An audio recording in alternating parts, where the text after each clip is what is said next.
Waheguru Ji Ka Khalsa, Waheguru Ji Ki Fateh. Sorry about the delay here. So this next item I think is a very, very important subject that needs to be addressed.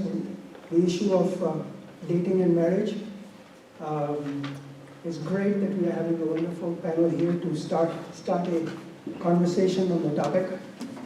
There is a big disconnect between the perspective and the expectation of the generations, the generational disconnect here. The older generations, those of us who grew up in Punjab and have come from there, we are used to arranged marriages, the parents being the main drivers. And then the next generation, which is growing up here in the West, they also have the expectation of making their own decisions as far as who their partner is going to be and how they're going to go forward. And so they are living in the middle of this culture where dating is just a part of the environment. So it's a great topic, and I hope you'll all enjoy the discussion here. We have a multi-generational panel here that Jesse has put together. So we're going to see the different perspectives and see how Sikhi plays, the concept and the philosophy and the values of Sikhi play into this in either approach. How we can address that while still being still following some of the Sikhi concepts. The panel leader, Jessie, probably most of you are familiar with her. She's been very active in the community as a speaker at many different panels and conferences. She's been at the Parliament of World Religions. She has spoken more than once. She has been on the what is the one where they're doing the It's okay, no worries. I'm just blanking out on the word. No, that's fine. It's okay. TED Talks, yeah. Sometimes. It's fine. It's not important. Right. And we have this monthly Vichar program here that a few might be familiar with, the Vani Vichar program we do right here in the Khalsa School. And Jessie has led many of the discussions there as well, as has Jagmohan, who's on the panel. So with that, I'll turn it over to Jessie to actually introduce all the panel members. Thank you very much, Vijay. So, Sikh dating and marriage in the diaspora. My effort here in picking the panel is that we have diverse viewpoints. We start a discussion and a dialogue. We are here to share, not change anyone, not preach to anyone, not be didactic in any way, not to be controversial. And so all we are presenting today and hope to achieve is that people listen and understand the difference between generations and know that really we may get into really heated discussions with our children, but we need to listen to their perspective as much as they listen to ours. So gone are the times of I'm doing this because that's what my parents want. And I'm very grateful to the panelists for agreeing to be on the stage, because as you know, it's very easy to have the community get upset with what you say. It's very difficult to be stating things that may be controversial. To be open and honest is being very, very courageous. And that's what they're going to be. Right or wrong, really, who knows? They're just perspectives. That's what we're here to listen to. I'm going to start with Amrita. Amrita is a passionate Sikh woman. Sikhi is dear to her heart. We have so many discussions when we meet around the preservation of our faith as we move forward. She's a lead physician at Applied Materials. She's multi-talented. She's an amazing cook, a gardener. She built a beautiful home, and so as an untitled general contractor, I can go on and on about Amrita. But here is a beautiful woman to whom the beauty of her existence lies in living her faith and preserving it. And then we have Jagmohan Vijay, who really truly needs no introduction to anyone who comes in. I just want to tell you something very small about him. I asked him for a bio, and this man, who has achieved so much in his life, raised lovely children, has become an icon for someone, for everybody in terms of how to embrace Gurbani and how to learn from Gurbani and let Gurbani truly become our beacon. He sends me his bio that says, Jagbon is someone who's learning Gursikhi from Sri Guru Granth Sahib and the Sadh Sangat. I'm like, Vinji, could you please say something else? And he paused and he said, there's nothing else to say. And I said, well, what about everything you've done in your career? And he says, that's not relevant to me anymore. I said, then what is? And he said, just what I've said, I'm trying to be a Gursikh. So talk about humility. Where does that come from? That comes from understanding the message of Gurbani and attempting to imbibe it. It takes lifetimes to make the ego go away, but the attempt to live what you're reading in Gurbani. And then we have Diljit Virdi, handsome young man, partner at this age at what company, Diljit? Horowitz? Yeah. And he has finished his graduate studies. And at this young age, he's a partner in a consulting company. So proud of you, Diljit. And he comes from a family we all know. The parents are sitting right here. And I had actually started or attempted to recruit the Lochanji. And then when I heard about his sons and what they've achieved and how they were raised, I'm like, okay, I want him. And so the son won over the dad. So sorry, Viji. And then we have Pushpinderji. Wow, what can I say? You already heard about her seva. I remember the time when she left San Jose in the early years of Khalsa school, and then how she was received when she came back. I think she had left a big hole in the heart of the children and Khalsa school, and we're so lucky that she came back and took up the reins of this Khalsa school that caters to the needs of 700 children, and it's ever increasing. So grateful that she's part of our community, so grateful that she's part of this panel, and she always says very wise things. She says them very sweetly and humbly, but you also know that there is a strong woman behind this, and you better not mess with her. I love that. I love that about her. And Amrita Priya Bachchan Tumhare. Every time I talk to her, I see such a self-assured young lady. Simran. I guess I love your mom too much. Simran. Thank you, Gujo. Simran founded the Sikh Students Association in Santa Barbara. Another young lady who wants to learn, who's fascinated by her faith, who's strong and who will stand on her own grounds, knowing that Sikhi is vast and all expensive. So there was some hesitation in the mother and daughter being on the same panel. Who wants to be with their parent, right? You want to leave the discussions and the arguments and all of that in your living room. So it takes a lot of courage for the two of them to be here, and I'm very, very grateful to them. So Simran, I'm sorry I forgot your name, so forgive me for it. But really, I'm so proud of you, of the work you do, of the passion you have, of the independence you exhibit. She's one person who did not call me even once to ask me what you're going to talk about, or tell me how to prepare. Last night, I texted her, are you all set? Do you have any questions? She said, I'm fine. If I need anything, I'll ask you. You go, girl. That's your attitude. All right, I am going to begin with Amrita. This time the real Amrita. So Amrita, I have said a few words about you. Tell me about the background in which you were raised. Just in a few words, because I'll come back to you multiple times, but tell us about your growing up years. Sat Sri Akal.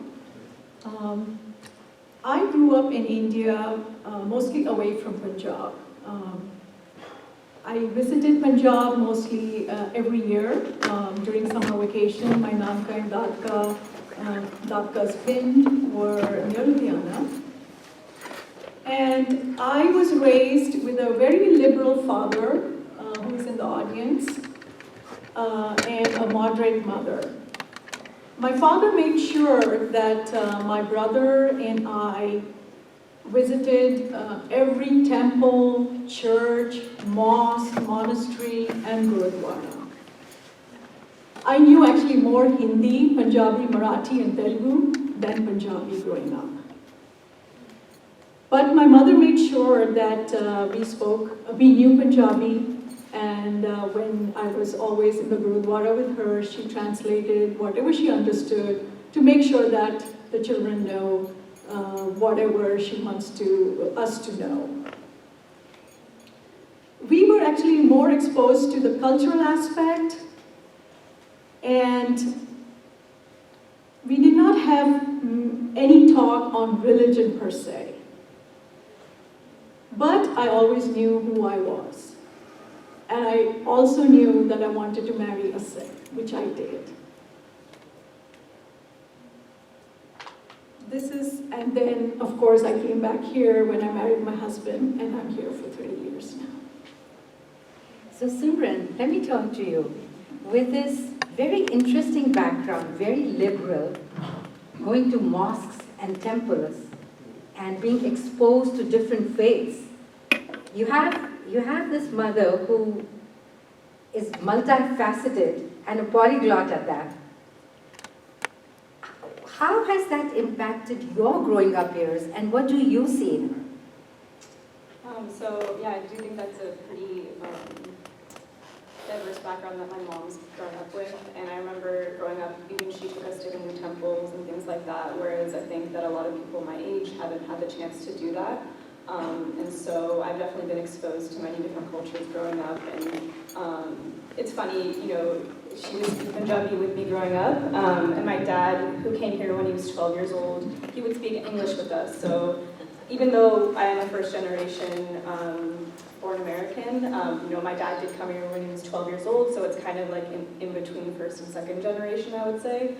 And my mom would speak Punjabi with us, and then only when I went to college and made some other Punjabi friends, they would notice how it was more Hindi Punjabi than Punjabi. And so I hadn't even realized that growing up, just because that's how I grew up and that's how my mom was. But it made me realize that I was exposed to a lot of different things that people my age weren't exposed to. And so, you know, that made me more aware of things and more accepting of other people, I would say.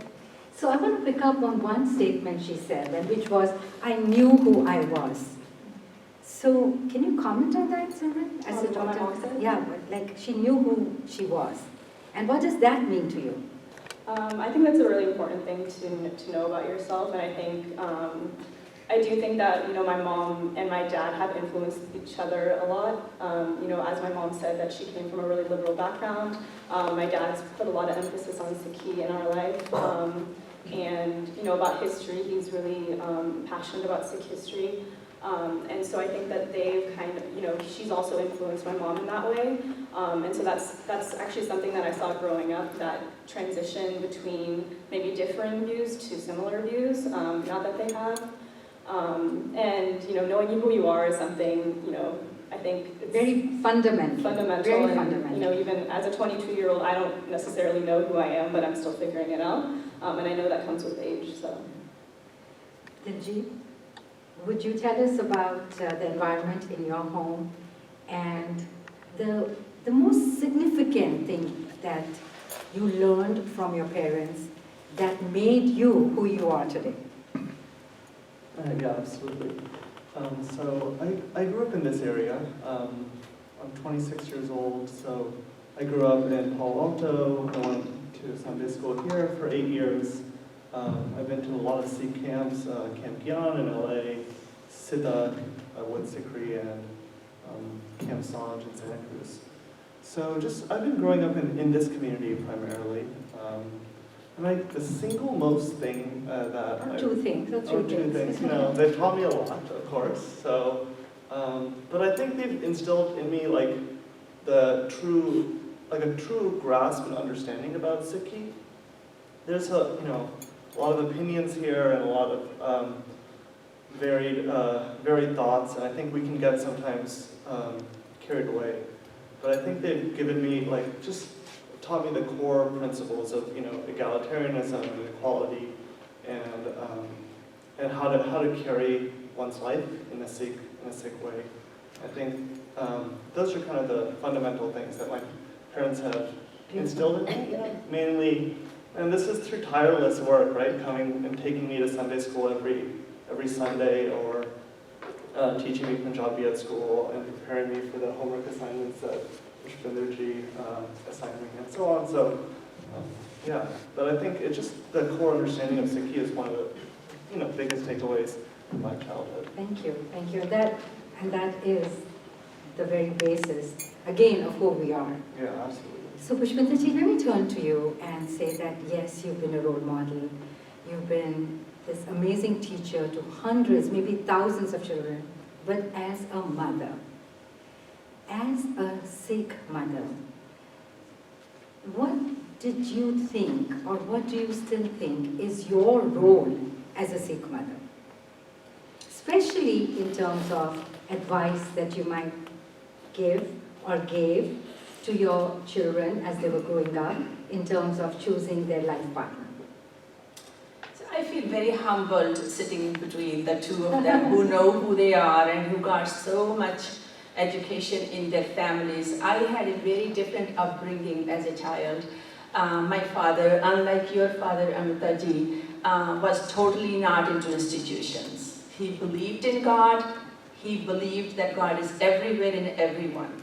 Seva was his life, his passion. He was a doctor by profession. But he did not want us to go to Gurdwara or even do much of part, because he felt these were rituals and we have to live beyond rituals. So my upbringing as a Sikh is practically non-existent in this sense, but I grew up with a lot of love, lot of laughter, lot of respect for family members, for younger, for older, and for others. So when I see discord, this harmony in our community, in our families, I am just bewildered. How do you disrespect a person? Because this is not something I learned. So we learned basic values.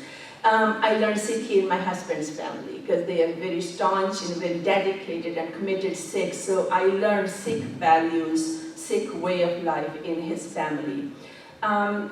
Going back to how I raised our children, we raised our children, is that we had a lot of support here, starting with Khalsa School, that we started in 1989 when my daughter was 4 years old. We had IGS camps where my children learned, and I learned what Naam Simran actually is. First experience as an adult into Naam Simran or Sikhi principle of that. We had Chardi Kala Community Center here, where we started doing, way ahead of our times, Kirtan in English, Ardas in English. And Monty, I have to tell you, my son taught me what Ardas actually is. So he was going to a competition, and I said, Beta, let's go do Ardas. He says, you mean read Ardas? I said, what's the difference? He says, when you go to Babaji's room, you pick up a gutka and you read Ardas.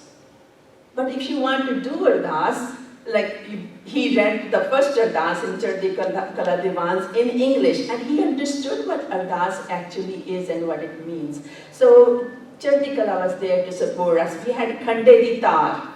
That was a discussion group when our children were growing up, and Karan Singh, he used to lead it. We used to have pizza parties in our house, and we'll invite young kids who were my children's age, a little bit older, to get their perspectives, to have the understand them, who they are, what their struggles might be. So we had a lot of community support growing up, but given my PINT background, I grew up in a PINT, not seeing a light bulb until I went to college, for example. So I was very conservative in so many ways. Even though I didn't know Sikhi, I knew hair. I knew we don't cut hair. Identity was very important to me. So when they were growing up, I think we gave them pretty liberal upbringing. Did The you talk love of about Sikhi, dating? Did you talk about dating? love of Sikhi was instilled in them. Oh my God, dating was a horrible, awful, bad word in our family when my kids were growing up. We taught them, biggest mistake of my life, that everybody who's around you, the same age boys and girls, they're your brothers and sisters. And when my kids were growing up, I saw these handsome boys and beautiful girls. I said to my son, why don't you talk to her? He said, Mom, you said she's like my sister. I can't talk to her. And same thing with Lily. I said, Lily, that's a very nice boy, you know, Mittu's friend. She said, he's like Mittu to me. I can't date him. So, you know, so that was, we closed out a huge circle of our family friends from my child's life because of my being an obsessive mother who wanted my children to be role models, and I said, Sikhs do not date. You know, I had an arranged marriage, and I thought I would have arranged marriage for my kids. So we did not talk about dating until about very late, until my son brought his girlfriend home. That was a revelation to me that we needed to be proactive about it and do something about it before it happened. Thank you so much for this very honest and open admission, and there's a lot, lot to learn from it. Amrita, you have a young daughter, you have two sons, one who's married and one who's younger. Does dating as a subject come up in your family, given your very liberal background and your moderate upbringing? And what are your views on it?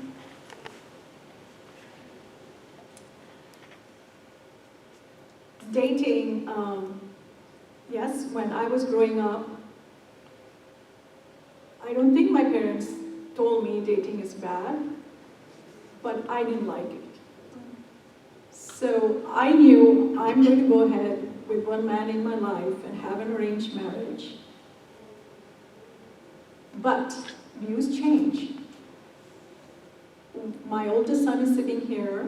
He got married last year, and he did date his wife, and we are very happy. She's a Sikh girl. So I think we did open our views on that, because I think there was a big factor that she's a Sikh girl, and a good Sikh girl. And I don't know how Simran perceives that, we were pretty liberal in talking. We had heated discussions on the dinner table, in the family room, and we made it a point as parents to allow the children to talk. It's very important. Any topic, they should be able to come up to the parents and talk.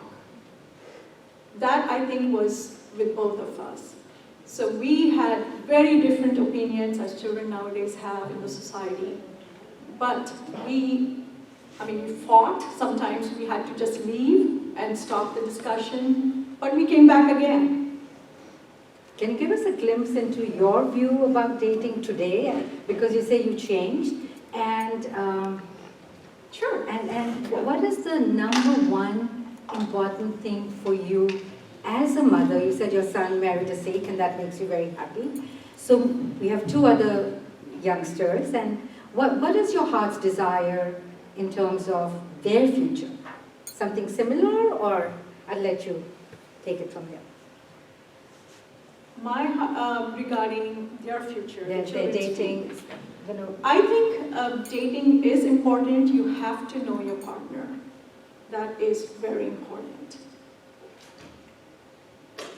You have to have some similar views to build the strong foundation on which you're going to have a family and grow.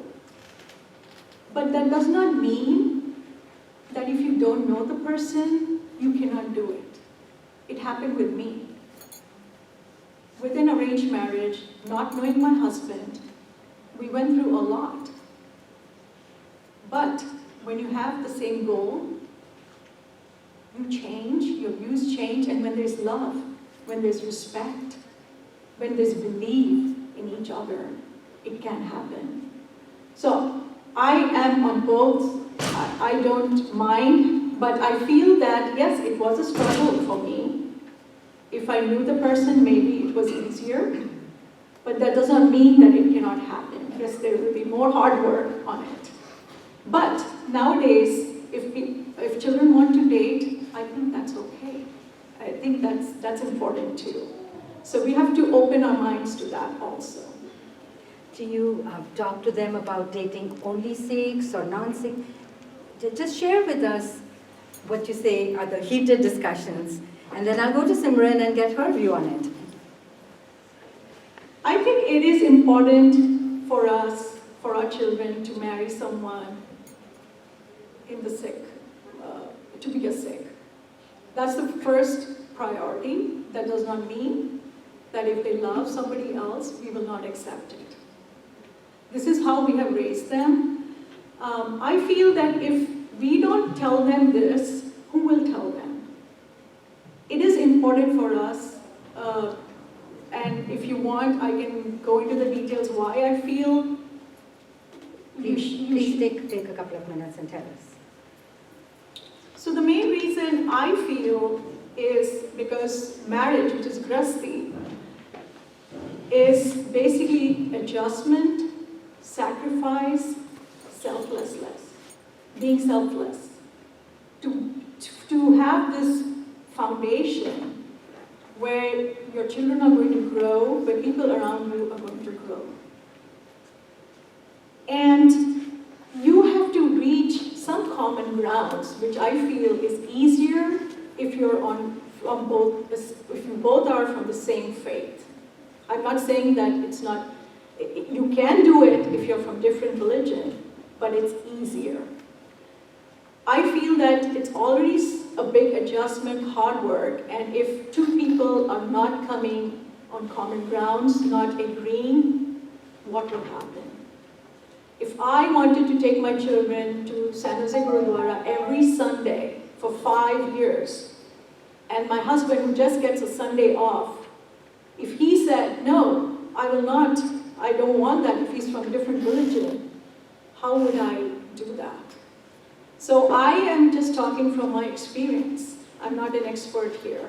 And I just want to convey to everybody what I went through and what my experience is. And hopefully you learn from that. I don't want people to make mistakes the same what I made. So that's why I'm here, not as an expert, just to convey my message to the youngsters, to others. So I feel that you need to come to a common ground. And the main thing that really now I look around and I see that children are lost sometimes. People, yes, there's love, there's everything, but when you have children, that's good if you two are from different faith and really have worked it out, that is great. But if you haven't, children don't know who they are, and particularly in the society where we're growing up now, there's so much peer pressure, and if a child doesn't know his identity, it's difficult. It's very difficult. I mean, when you say that you're not an expert, but your words of wisdom are very moving, very touching, very grounded, and very much the essence of what marriage is. So I don't mean to interrupt you, but thank you for that. Is there anything else you'd like to add? I think we will talk more, Okay. and I have, yeah. Okay, I'm sure we will. So Diljit, Would you like to talk about, first of all, are you dating someone right now? I am, yes. Okay. Would you like to talk about a little bit about your experience in dating, as well as the guidance that you got from your parents, and how is all of that working out for you as a handsome, young Sikh man? What are your priorities in terms of the life partner you're going to pick? And did your parents' life and the upbringing they gave you influence you in any way and sort of change your thoughts or molded you in becoming who you are? Yeah. I only started dating about a year ago. I never really dated growing up, so it wasn't a big part of my life. Nowadays, I've dated. I'm dating a non-Sikh right now, and it's, in the very beginning it was, I didn't really know how it would go, but, she's well-traveled and learned, and so she's really learned more about the Sikh faith, and we've together learned more about the Sikh faith and philosophy. So, I'm pretty open. I think my parents also hold a pretty open philosophy in terms of who we think is someone good to date. I think my parents have often quoted from the Gurbani and said there's a quote, "Manas ki jaan eko pirjanyo," which is like on a conscious level we are all the same, right? So why are we making this divide here? And so that's kind of the way I've thought about dating. I think there's of course a common philosophy, values, and understanding we must share. But based with that foundation, I think it can be a very healthy relationship. Thank you. Simran, would you like to comment on your perspective on dating, given your mother's very wise, very strong views on having religion as the solid foundation of togetherness and of growth, and a life partner who is on that journey with you to make you grow? And really, Sikh marriage is about two souls realizing their divinity and each supporting the other. Would you like to comment on that? And I don't know if you're dating or not, but just tell us a little bit about yourself and your views, and particularly in reference to what your mom just stated. So one thing I want to comment about is, growing up I've been really lucky that me and my parents have had really open discussion about topics, especially like this. Whereas I know I have a lot of Punjabi friends who say that, they don't even think that they can come to their parents about it. So my parents have taught me to be outspoken, and that's one thing that I, really respect them for. And so if you don't take anything else from this, but I would just say just have open discussion with your kids and with your parents, because without that, then it'll just be a taboo topic, and then it'll come up later in a more angry or hateful way. So I just wanted to comment about that. But personally, as my mom said, both of my parents have taught me to, look to marry a Sikh, I would say. And as I've gotten older and marriage talk has become more common at the dinner table, it's become more heated discussions, because as a kid I thought it would be way later, and now I'm 22 and I graduated from college, and it's becoming more real. I would say that I have more liberal views than my parents in terms of the fact that I think that at the end of the day it should be the kid's choice to date and marry whoever they would like. And I think there's a big misconception when it comes to this issue between parents and kids, is that parents sometimes think that kids want to rebel, or they want, that they, for some reason, they'd rather do that. But at the end of the day, no kid wants to be estranged from their parents. We respect our parents, and we would love them to accept who we date or who we marry. And so, but in a lot of situations, that doesn't happen, which is unfortunate. And I would say, I've grown up with Sikhi. I was very heavily involved in the Sikh Student Association in my undergrad, and so I think regardless of who I marry, Sikhi will be part of how I bring up my kids and my family, and I don't think that who you marry really has to depend on that. If you are passionate enough about your faith and religion and culture, then you will instill it in your kids, and I think bringing different cultures and different views to your family is really beautiful. And one thing that I've had to grapple with growing up is, especially learning about Sikhi in the Sikh Student Association, all of our conversations would be about how Sikhi teaches us that everyone is equal, no matter how you look, your race, ethnicity, background, but coming with views in the community that we should only be marrying someone who looks like us, basically.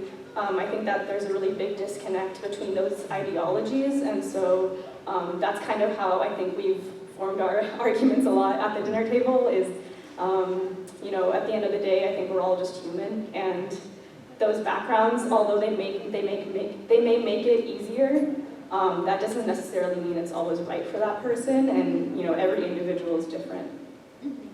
Thank you so much for again opening your heart and your true feelings to us, Simran. Again, like I said, it takes a lot of courage to be this honest and sharing of your opinion. Pushpantaji, I'm going to turn to you now. You raised your children steeped in Sikhi, starting with the Khalsa school. And yes, you didn't want them to date, but you made them the best possible Sikhs you could. You gave them the grounding, the foundation. And having known you for the entire time that I have lived here, that Gurjot and I have been here, I remember going to Mithu's birthday party when Lily was a baby, a lab baby. So that's how long I've known you. So I do know that your children did not marry Sikhs. And I want to ask you if you would be comfortable in sharing with us how that affected you, what you learned from it, how you reacted to it, if you would be so kind as to share with us. It was a very difficult time in our life. Year and a half of fighting with our son. And I was a mom who could call my son every day. And I did. Most of the times, he would hang up before he heard me say, I love you. But having been there, one thing I want to give him credit is that he used the Sikhi teachings we gave him against us. Like Manas ki ja sabek pehchan ko, right? Yes, we agree. He said, you have taught me this. Yes. And we said, when he dated his sweetheart, we are not saying she's less than us. We are not saying she's more than us. We are saying she's very different from us. And he says, tell me what Sikhs are. Define a Sikh, a learner for life. He says, then learn. Learn about other cultures, Mom. Right? So he used everything, we gave him against us to convince us. The thing that sealed the deal for us. Now I had these dreams, he will wear an achkan, he'll be on a kodi, we will do sangeet, and we will do barat and everything. I said, Mittu, I have so many dreams for your wedding. I have lived for that all my life. He says, I'm not saying I won't do any of those. We'll do all of those. And the last question he asked me, and Gurinderji was not happy, he wasn't going there. He said, Bete, if you must marry her, you will have to go to Las Vegas, because we will not be part of it. This is how far we went. And Mithu called me. We were sitting here on the table, and he says, Mom, tell me one thing. Why do you want me to marry a Sikh? I said, if you marry a Sikh, we'll be such a happy family. And he says, can you promise that? And his question was deep, right? I thought about families who are devastated. No sas, mother-in-law, daughter-in-law. they can't stand each other. And I said, no baby, I can't promise, but I can hope for it. And this is what he said. He says, Mom, if I marry Anna, I promise we will be a happy family. Wow. And I had no argument. And I have to give credit to this young lady. She's a New Zealander. When we agreed that they would marry, she goes back and she writes me a letter. She says, Dear Pushpinder, thank you for accepting me in your family. Dear Pushpinder? And I called my son. I said, this is not going to work out. He told her, he says, Mom's not happy with you. She says, why? She says, she doesn't want you to call her Pushpinder. And she says, she calls me, she says, hey, I hear you're not happy with me. I said, well, I said, you can't call me Pushpinder. She says, what should I call you? I said, you can call me Mom, you can call me Mummy, Mummy Ji, and my son back there, he said, you can call her BG. And she says, I can't call you those names, because they're very personal to me.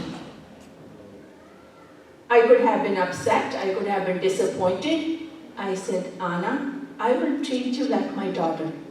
When you think I am your mom, you call me that.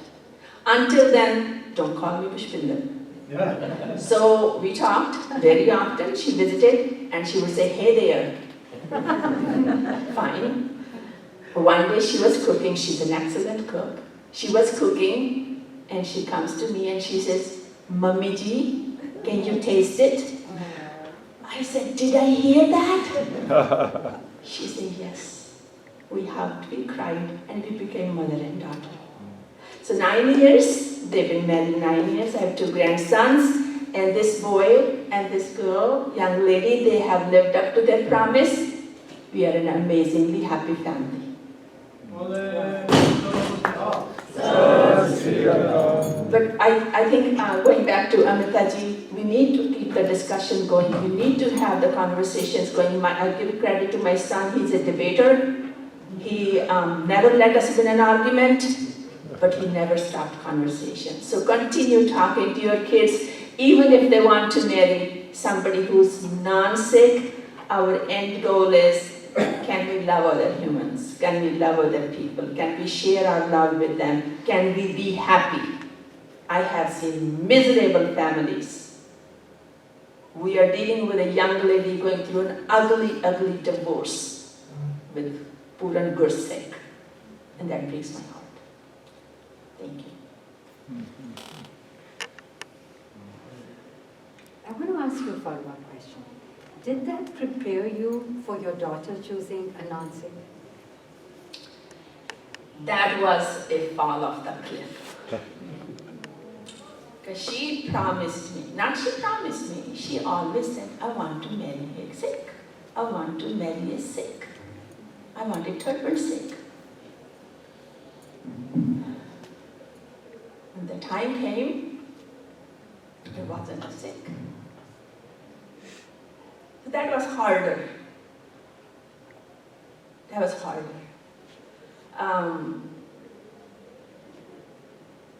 I have accepted Anna easier than I have accepted Harsh, her husband. I don't know why. I continue to struggle. He's an awesome kid. They're happy together. But no, I was not prepared. And it was a longer fight, more than 2 years. And I do not know when I'll come to terms with that. Sorry. Thank you. Thank you so much for showing us your struggle, your open heart, your acceptance, and the growth that your children have brought in you. Amrita, I'm going to come back to you. I know you had some... We pray it happens soon. Sorry? We pray it happens soon. Amrita, There was something else you wanted to say?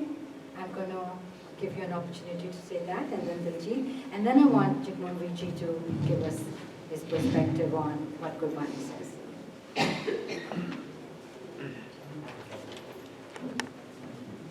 I think my life, I would say, goes in stages. And what I said before about dating and marriage, my views were there a couple of years ago. But the main reason now that my husband, I think we both are aligned on this, is 10 to 20 years from now, if we look back, I hope nobody says who is a Sikh. I feel, my husband feels, it's our duty to preserve it. When we talk, when we, in Ardas we say, Band band kate, khopdiyan luhariyan, charkhan te chale gaye. Our Guru severed their heads, their scalps were removed, they were boiled. We have an obligation. We can do something to preserve that. That's all I have to say. Thank you. Thank you. Vijay, Diljit, would you like to add something? No, I think, Can you tell us something about how, if you're comfortable, how your mom has been a force in your life, and how, especially, I'm going to let you share whatever you're comfortable. Sure. Yeah. So my mom grew up in a mixed family, right? Hindus and Sikhs. But she raised me as a Sikh completely, you know. Pushed me to go to Sunday school every day, learned Punjabi with me. You know, she wasn't very good with Punjabi in the beginning. And I think it's so possible to raise Sikh children so well from mixed backgrounds. So I thought, you know, I would share that as well. Thank you so much. Vijay, I think our time is drawing to a close. I'd like you to give us... We started late, so it takes some more time. I also want to leave some time for Q&A, but I want to turn to Jagmohan Vijay, who has been listening very quietly. I want his word to be the last word, at least from the panel, and then the Q&A. I'd like you to, number one, share with us your life experience with your children. You have 3 daughters. And again, this is a family that I've known for as long as we've lived here. We've been to their house for kirtans and children's celebrations and their, at least their older daughter's wedding. And I know that he has 2 girls who are married to Gursikhs and one who is not. So he can talk about as a father, but also I want him to tell us, what does Sikhi say about marriage? In camps and retreats, I'm often asked this question, well, what does Sri Guru Granth Sahib say about dating? So Vijay, I'm putting the same question to you. What does our Guru say about dating and marriage? And start with your, if you could start with your, sorry. How much time do we have? Could you also start with your personal experience and then go on to that? Thank you. How much time do we have? How much time do we have, Vijay? Take 5 minutes. Yeah. I came to the United States almost 50 years ago after my education. Bachelor's and master's in electrical engineering, and came to New York. Can everybody hear him? Yeah. Okay. And then one by one company moved me from New York to Albany, New York, then to California. After coming here at the age of 22, 3 years later, went to India and got married to Kavaji for 45 years ago. And we have 3 daughters, lovely daughters. I grew up in a Sikh family, but hardly I did part. I never learned Gurmukhi. hardly did part. First time I went to Punjab was I did my undergraduate Thapar Engineering College 50 years ago. And then MTech from IIT Delhi. And when I came here, Deepa, our oldest daughter, was born about 40 plus years ago. Then I realized, if I don't do art, how can I motivate her if I want to become a Sikh or children to become Sikh? And I never knew how to read Gurmukhi, so we did a prakash of Guru Granth Sahib in our house. Learned Gurmukhi from Guru Granth Sahib. And when I'm doing the part and motivating her, Shabad comes in, and I have no idea what he's talking about. So somebody started scratching within. What does the Shabad mean? Manas ki jaat, sabe eke pehchan. What does it really mean? Because that's what we say to everybody. But what does it really mean? So then studying and doing Sangat, learning for Guru Granth Sahib, then the Bani comes in, it says, Gur Seva te Bhagat Kamai, tab e manas dehi pai, manas ki jaat sabbe eke pehchan ko. Kadam milti hai. When do you get this human life? We cannot just say everybody's same.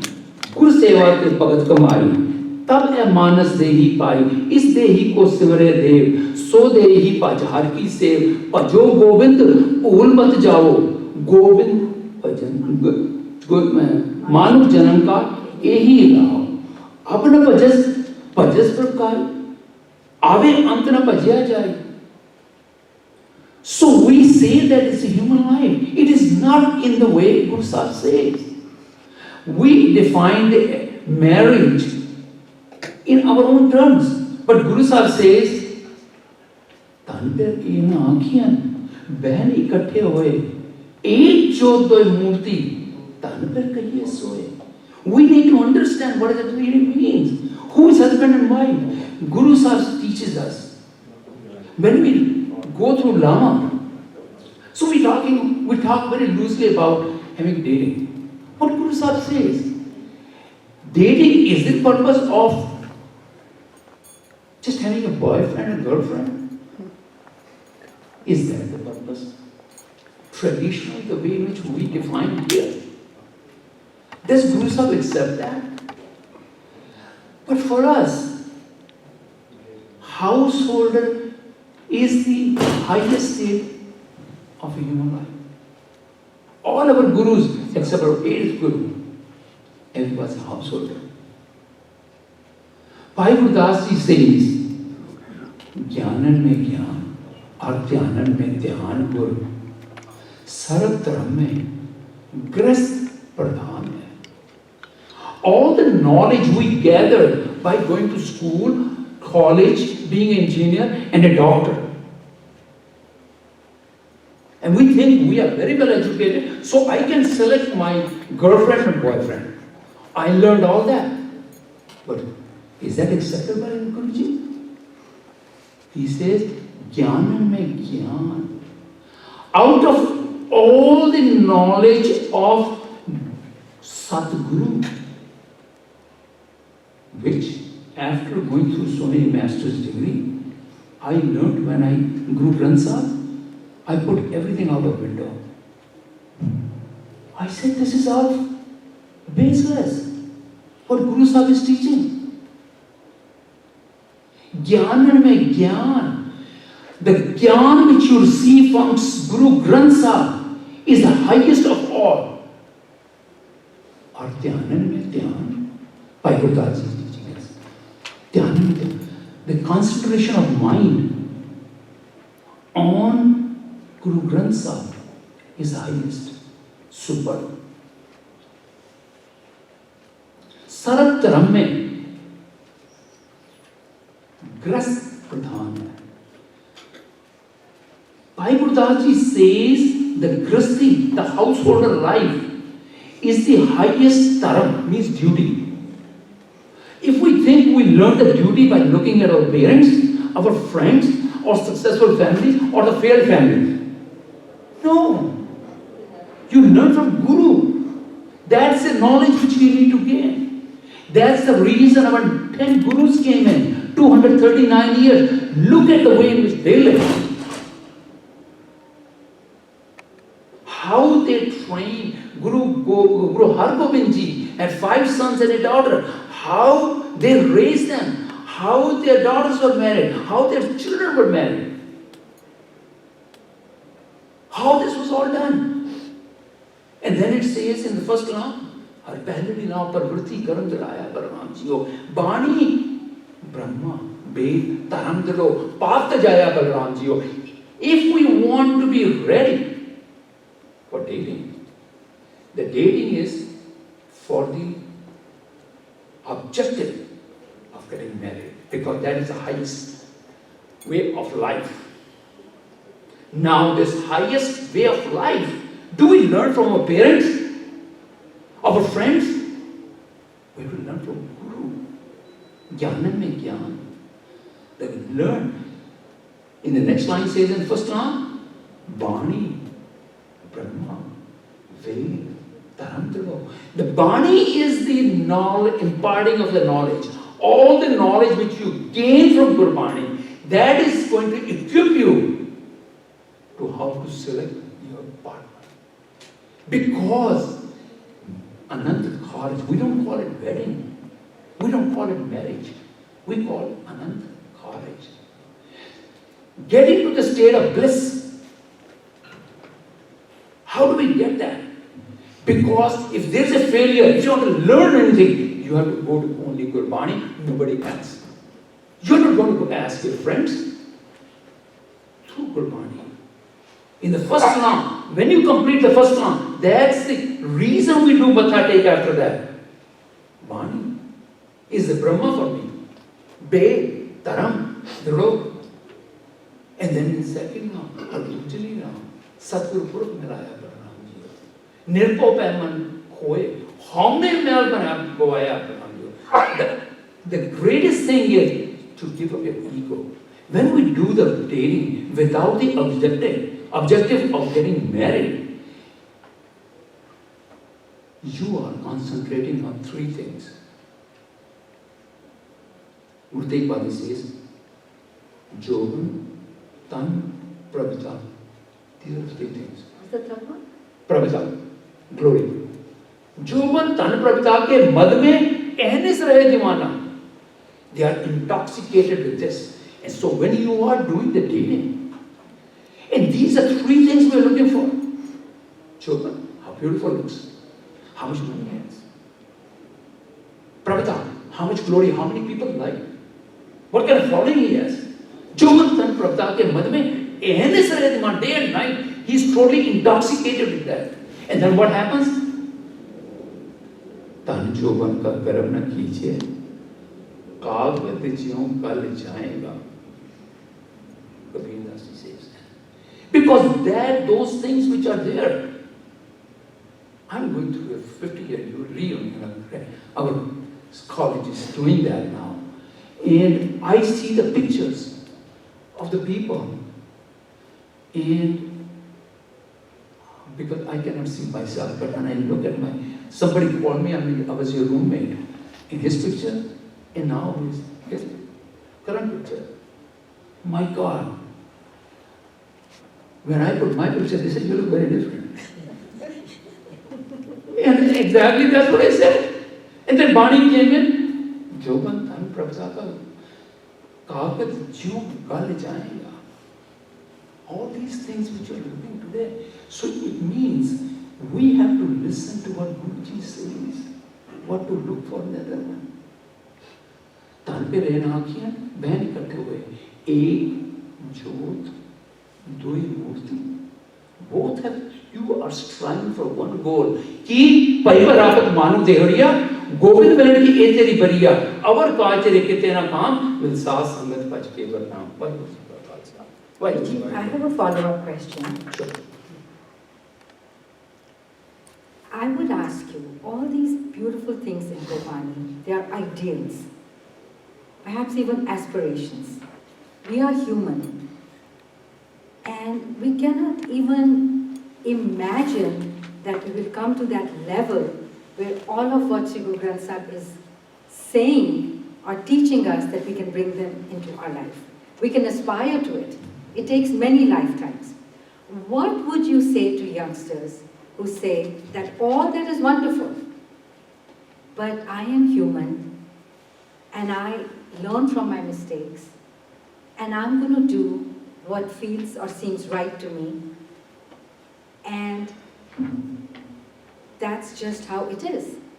I bow to Gurbani, I try to imbibe it, but these are extremely difficult lessons, or this is a very difficult path. What would you say to them in terms of daily living, as all of us are flawed human beings? Beautiful. Guru Sahib, again, the topic is Guru Granth Sahib Corpus. So we want to learn from Guru Granth Sahib, not from me and you. It says that Manas Janam Dulam hai, koi na pare baat, jo ban phal paake bhuni gare, bahu na laage daal. This human life is very precious. We are not going to get again. Just like somebody becomes a doctor, they have to go through residency, they cannot treat the patient immediately. So they have to be directed by another doctor. In the same way, we have this precious human life in which we have an opportunity to merge our soul into that super soul. And we will not get this human life again. The doctor may fail on one patient, but he may learn again on the second one. But this human life will not get it again. So Guru Sahib has given us an opportunity to merge with your spouse. If we can merge our soul with that soul, perfect. We are not perfect from day one. We are not supposed to be. Why Guruji call us Sikh? Student. We never graduate. I'm still learning and will continue to learn to the last moment. So we enter into this householder life, assuming I don't know anything. From today onward, it is not my mother and your mother, it is our mother. And then in the third round, her teacher round,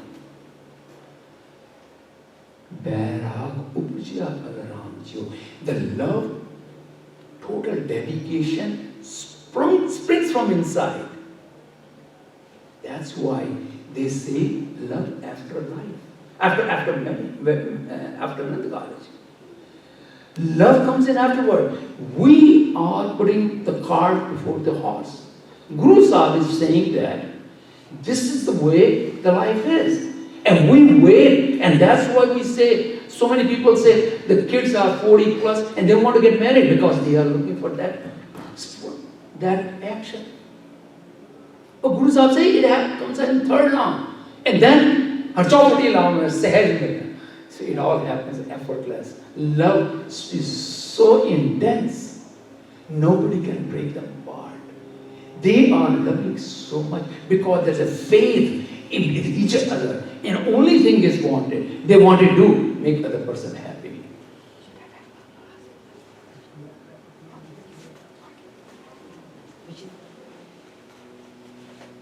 I wish we had more time. I know I have some questions, but to respect the rest of the program, we're going to wind up. And I'm not sure if the index cards for Q&A were distributed. Okay, they were? Yeah, there are some. Okay, so if we could have them. Want to hand me your card and one of your questions? Thank you very, very much for sharing the wisdom of our Guru with us, Priji. And that's where we'll rest for the day. And I really want to thank the panelists before we start asking Q&A. And it was amazing, very, very insightful to listen to each one of you. And yes, Gurbani does have that.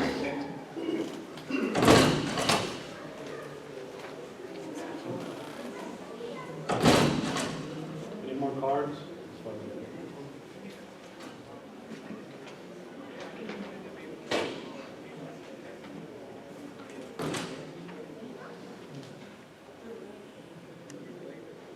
Cards, last chance. Is Anand Karaj only between Sikhs? If you look at the Sikh Maryada says Anand Karaj can be done only between Sikhs.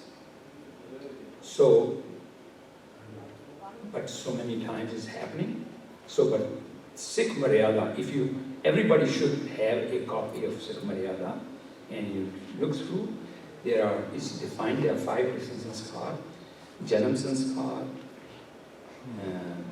Vidya sanskar, फिर नाम संस्कार, फिर अमृत संस्कार, फिर उसके बाद अनंत संस्कार, and then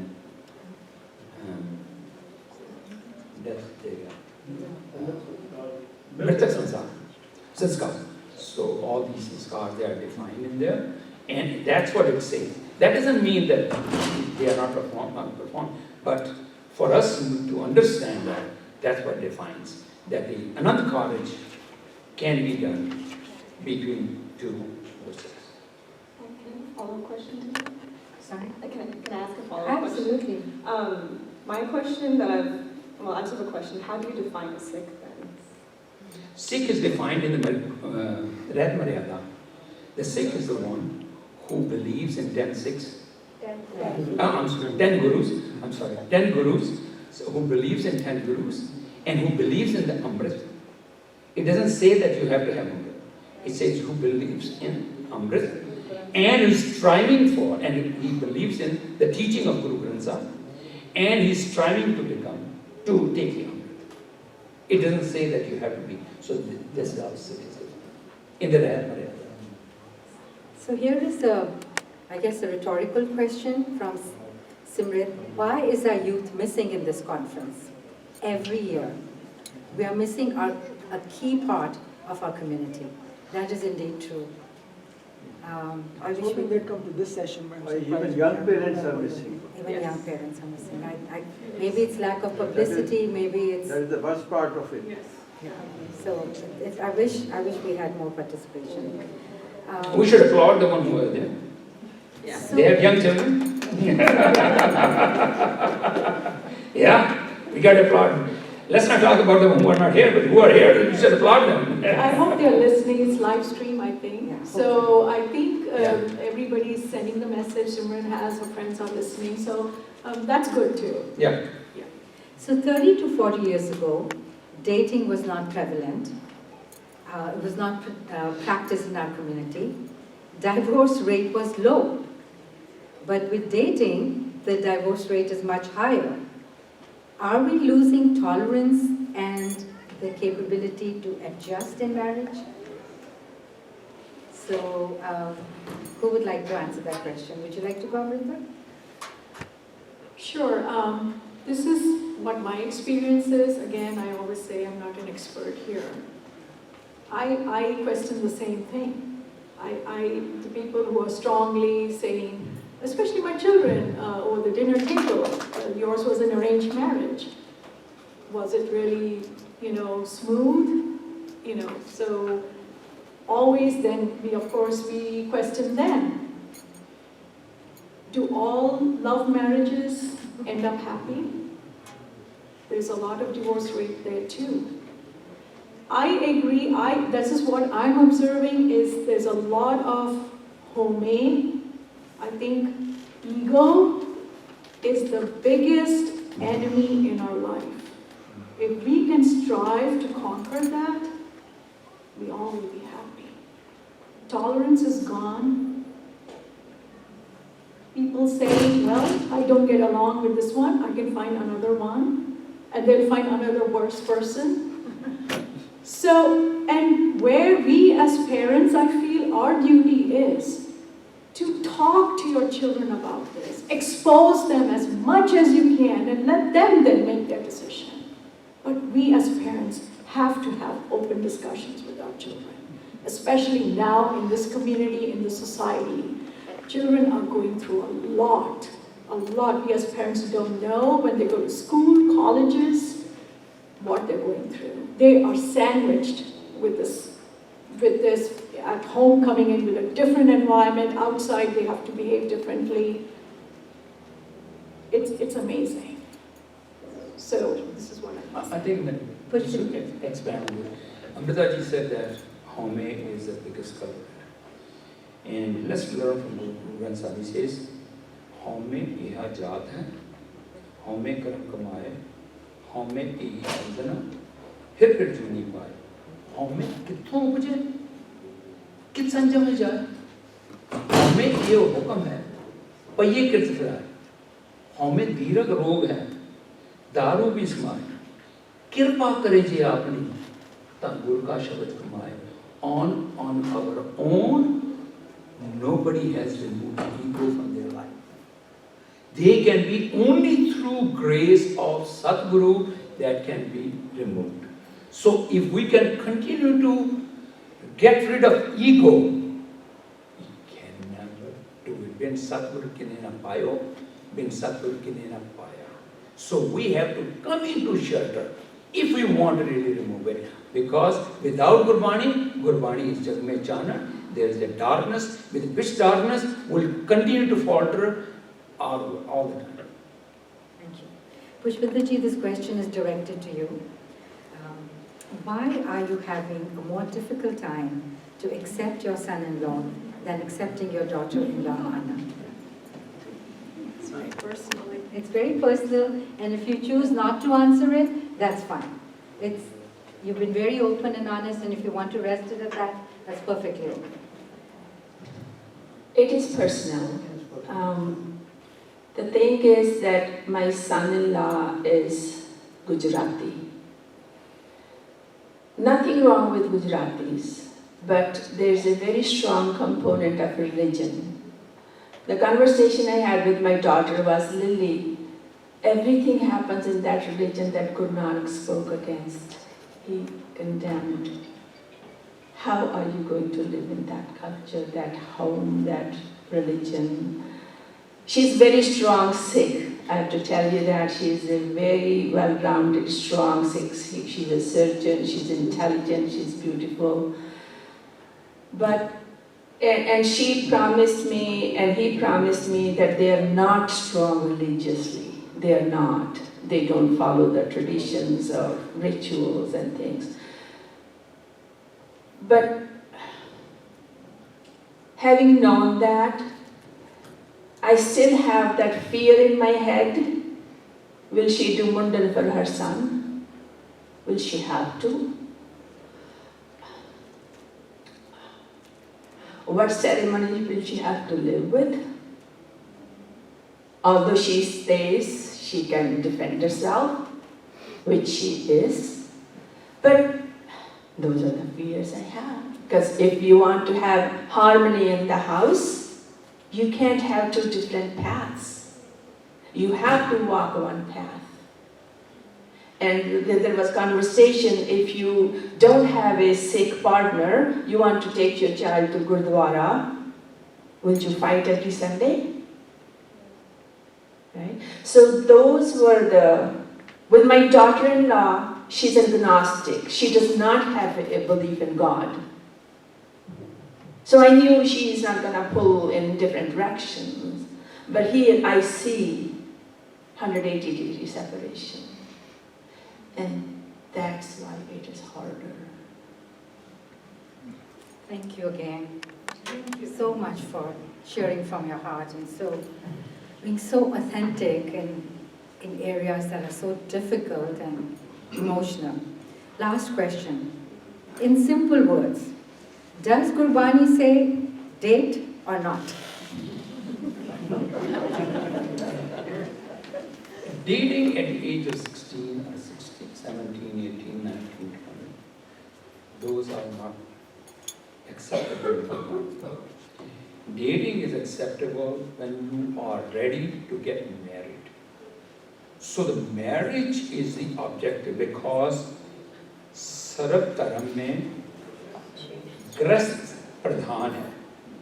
If we are dating just for the fun, and if we think, I know and I can judge that person, I amness is the reason And during those times, 16, 17, 18, 20, in those times, we should be learning about Gurbani, so you're preparing yourself to understand what these Lama is talking about.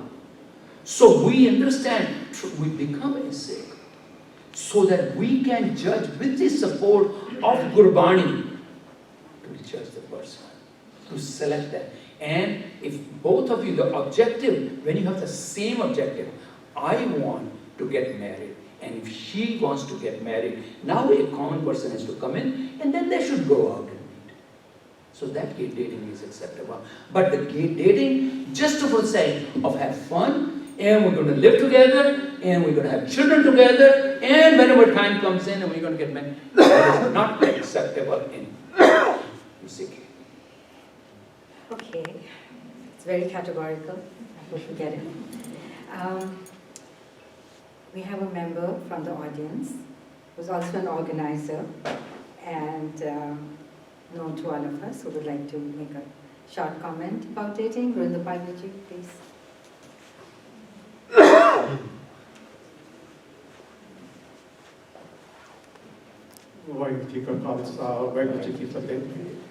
I think Bondi said very correctly, Christmas is the highest one, the family life, that Gurbani is. But what problem that people who date generally face is they start dating at too young an age. At that point, they don't have the maturity to see that the purpose of dating is to raise a family. And what are the responsibilities involved? What are the qualities they should look for in the partner? And there are, even beyond Sikhi, if you look at the overall general population, there's a huge statistics that tells that people who marry at a very young age, their marriages are more likely to fail than the ones that who marry at a little bit mature age. And the cutoff age is somewhere around 25 plus. So I think that's another thing which parents should be careful about when Sweet 16 is popularized by the movies and those things, but that's a disaster. Thank you. Thank you, Richie. Yes, it's a quick question or a comment. Like also like the thing. I have been I'm Ralph Finn, who is here at your kind. Thank you so much. Can you come here and speak in the mic? Yeah. Thank you. Like Khalsa, like the day. I'm Ralph Singh. It is such a pleasure and joy to be with you all.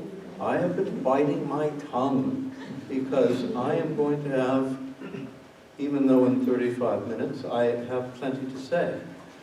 But I thought I might offer a very quick but brief perspective, having grown up in this country, having spent my early life dating, and then going to India and having an arranged marriage, which with my dear wife, Chigala, which now she'll kill me. Oh, that's on tape. I wanted to bring some levity in the room.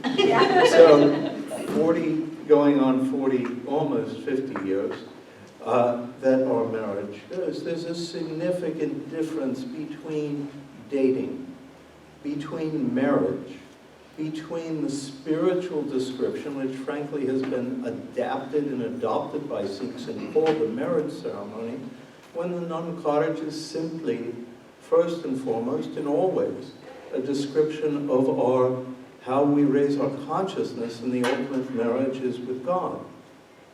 Having said that, if you notice the trends in the West, the plethora of dating sites occur because marriages are failing.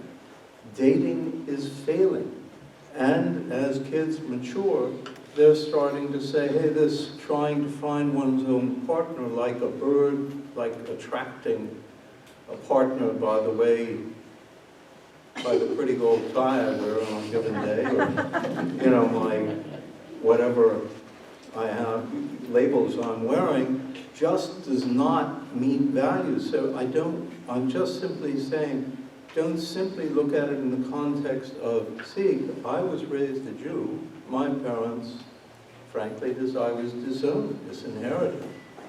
not simply for marriage, but in terms of the process of following my quest.